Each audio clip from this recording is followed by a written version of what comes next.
वाणी विचार 405 में आप सभी मित्रों का स्वागत है। राम के बाणों से घायल लंकापति आखिरी श्वास ले रहे थे। कहा रामचंद्र जी ने लक्ष्मण से कि जाओ कुछ उपदेश, उनसे कुछ सीख लेके आओ। उन्होंने कहा कि इस वक्त जब वो आखिरी सांसें ले रहे हैं और इस वक्त बाणों से घायल पड़े हुए हैं, वो सीख देंगे?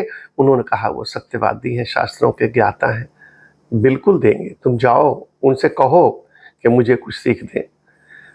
लक्ष्मण जी गए, जाके कहा कि मैं आपसे कुछ शिक्षा लेने आया हूँ, कुछ ऐसी बात बताएं राज की जो मुझे नहीं पता है। रावण चुप रह गया।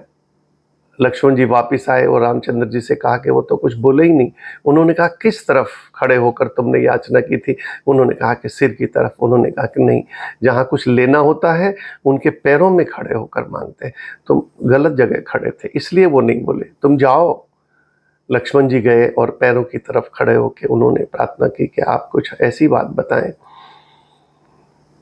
जो रणनीति में, जो संसार में काम आती हो। रावण ने कहा कि अगर अच्छा करना हो तो उसी वक्त करे, क्षण भर की देर ना करे। अच्छाई उसी वक्त, जैसे अगर अपने सोच में आई उसी वक्त कर दे। और अगर किसी का बुरा करना हो, कुछ बुराई करनी हो तो 100 बार सोचकर उसके बाद करनी, उससे पहले नहीं करनी।